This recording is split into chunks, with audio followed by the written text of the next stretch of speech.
All right, so today we're going to be taking a deep dive into the world of financial asset trading. Okay. Specifically, we're going to be looking at the mindset that separates the successful traders from the people who just kind of get caught up in daydreams of getting rich quick. Wow. And we have this really interesting piece that we're going to be looking at today that uses a story about two characters, Victor and Elias. And it uses their journey to highlight the key questions that you need to be asking yourself if you really want to make it in this game. It's such a clever way to frame it. Yeah. Because, it's so easy to get caught up in the excitement and overlook the fundamentals when you're first starting out. Absolutely. So can you tell me a little bit more about these two characters for Victor and Elias? So the story paints Victor as this kind of like disciplined and methodical trader. Okay. He's all about the research and the analysis and, managing risk, the whole 9 yards. And then you have Elias, and he's kind of like the intuitive type, driven by gut feelings and hope rather than a concrete strategy. Interesting. So it sounds like they represent two very different approaches to trading. Yeah. Almost like the classic battle between logic and emotion. That's a great way to put it. Yeah. And, the story does a really good job of exploring this tension as it unfolds. Yeah. In fact, it uses Victor and Elias's contrasting personalities to highlight 5 crucial questions. Oh. Almost like a self-assessment checklist for anyone considering a career in trading. I'm intrigued. What's the first question on the list? So the first one is, do you know the why behind your trades? Okay. Victor in the story emphasizes that every trade that he makes is rooted in very careful research. Okay. Like, for example, he uses all these different technical indicators like moving averages and RSI to identify trends. Right. He even backtests his strategies using historical data. Yeah. So his why boils down to generating a profit while minimizing the risk as much as possible. That makes a lot of sense. Yeah. It sounds like he approaches trading with a very clear purpose and a data-driven strategy. So what about Elias? How does he answer this question? Elias, on the other hand, relies more on gut feelings. Ooh. He thinks he can just kind of jump in and ride the waves of the market, just hoping to stumble upon a winning trade. Just get lucky. Yeah, basically. But trading solely on intuition without like a solid data-backed strategy is kind of like navigating a minefield blindfolded. Yeah. You might get lucky a few times, but eventually you're going to hit a snag. You're bound to, yeah. Yeah. So the takeaway here is clear. If you're serious about trading, you need to have a really rock-solid why driving every single decision. Absolutely. It's not enough to just chase hunches or get swept up in the hype. Right. You have to do your research, understand how the market works, and develop a strategy that is rooted in sound principles. 100%. Yeah. Okay, so that's the first question. What about the second one? So the second question that the story poses is, do you plan or do you hope? Okay, so how do Victor and Elias approach this question? Okay. I'm guessing their answers are going to be pretty different. You guessed right. Yeah. The story really highlights a very stark contrast in their approaches. Yeah. So Victor is incredibly meticulous. Okay. He creates these detailed trading plans, mapping out entry and exit points. Right. It's like a seasoned chess player. Oh, wow. Thinking several moves ahead. Yeah. He's basically preparing himself for different market scenarios. Right. Not just hoping to the best. That's a powerful image that a trader as a strategist. Yes, it really emphasizes the importance of planning and preparation. Exactly. It's all about calculated moves. Right. Not blind leaps of faith. Yeah. So for our listener, this means that planning is non-negotiable. Yeah. Setting those clear goals. Defining your risk tolerance. Having a solid plan for managing your trades in various market conditions. Right. These are all critical components of successful trading. It's about being proactive and in control. Exactly. Rather than being reactive and at the mercy of the market's whims. 100%. And while it's great to have some optimism, you shouldn't base your trading decisions solely on hope. Right. You know, it's important to be realistic. Yeah. And to have a plan for navigating those inevitable ups and downs of the market. Absolutely. So we've talked about planning. Yes. Let's move on to the third question that the story raises. Do you accept losses or fight them? Ah, yes. The age-old struggle of cutting your losses. Yeah. The story uses this really brilliant anecdote to illustrate this point. Okay. Victor sells a stock at a loss. Without hesitation. Wow. He recognizes that holding on would only deepen the wound. But Elias clinging to this belief that the stock is going to rebound, just digs in his heels and refuses to sell. That's such a common pitfall, I feel like, for new traders especially. It's that emotional attachment to a losing position. Right. Like refusing to admit defeat. Exactly. But, holding on to that losing stock, especially when it's going against your plan, is a slippery slope. It can lead to, loss aversion. Yes. Where the fear of realizing that loss overshadows any potential benefit of moving on. You've hit the nail on the head. Yeah. It's about understanding that losses are a natural part of the game. Right. It's not about avoiding them entirely. Right. But rather about having the emotional discipline to detach yourself from the outcome of any single trade and act decisively when your strategy dictates it. So Victor's approach in the story emphasizes the importance of having a predetermined exit strategy and sticking to it even when it hurts. It seems like emotional control plays a huge role in successful trading. Oh, absolutely. Perhaps even more so than people realize. In fact, some of the most successful traders that I've met have argued that emotional intelligence is as crucial as technical prowess. Wow. That ability to manage your fear, your greed, and yes, even your hope is so important to making those rational decisions. Especially when the pressure's on.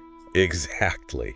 Yeah, trading can be a very emotional roller coaster. Oh, yeah. It's like that old saying, it's not about how hard you hit. Right. It's about how hard you can get hit and keep moving forward. That's a great analogy. Yeah. Resilience and emotional intelligence are key in this game. Absolutely. Now, speaking of learning and adapting, that brings us to the fourth question that the story asks. Oh, okay. Are you investing time in learning? Let me guess, Victor is hitting the books. You got it. And Elias is taking a nap. Pretty much. Yeah. The story highlights Victor's dedication to constantly learning.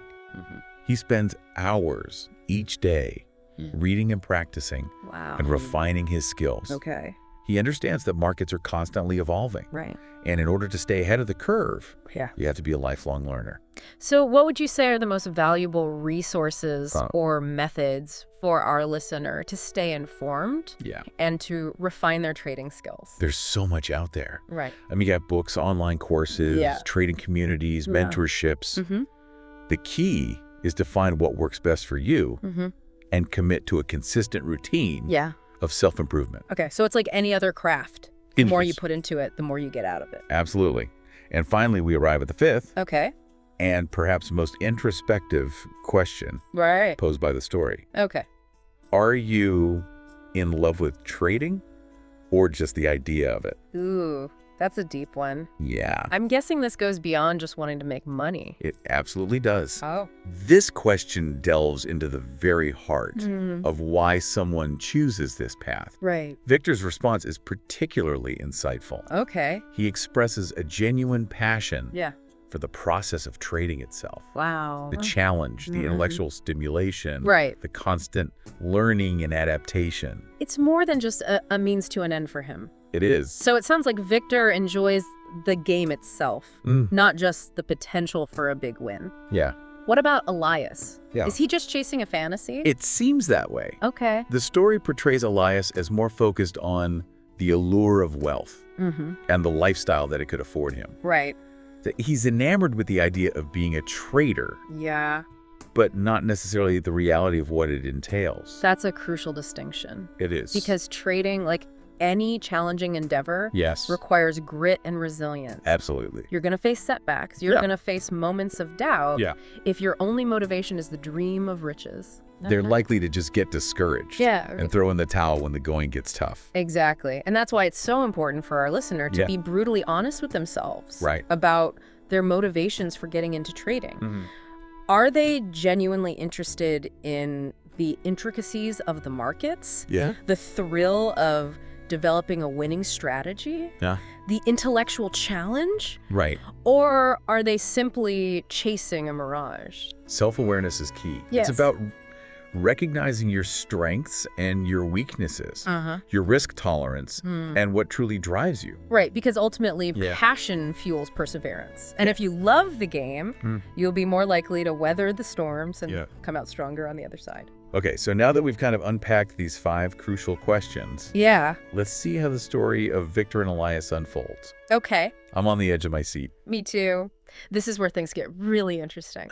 So as you might expect, Victor's disciplined approach, coupled with his commitment to research and risk management, leads to steady growth in his trading account. Okay. He's not getting rich quick. Yeah. But he is consistently learning and refining his strategy. So slow and steady wins the race. Exactly. It sounds like he's in it for the long haul. Yes. Not chasing those overnight success stories that you hear about sometimes. Exactly. He understands that trading is a marathon. Yeah. Not a sprint. Okay. Elias, on the other hand. Yeah. Well, his story takes a different turn.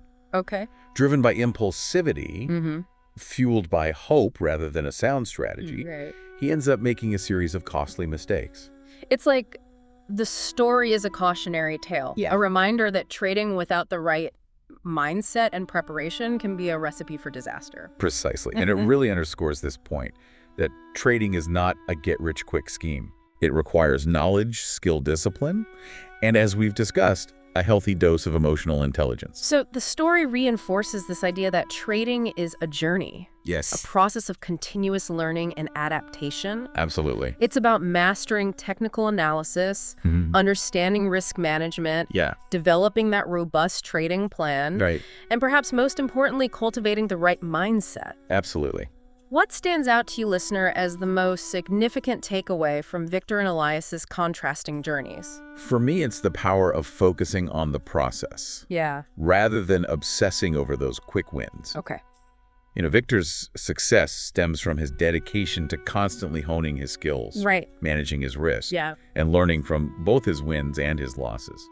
It's fascinating how the story kind of subtly weaves in those 5 crucial questions throughout their journeys. It's almost like they serve as signposts, guiding us toward a more informed and disciplined approach to trading. It's interesting that you mentioned signposts. Yeah. The story ends with a rather intriguing line. Okay. It mentions the materials that we have here today, which apparently include a video about transitioning from a gambler to a trader. Wow. There's even more to explore beyond this initial story. Yeah. It's like peeling back the layers of an onion, discovering new insights with each layer. It definitely piques my curiosity. Yeah. If you're interested in diving deeper into this topic, listener, perhaps checking out those additional materials could be beneficial. Yeah.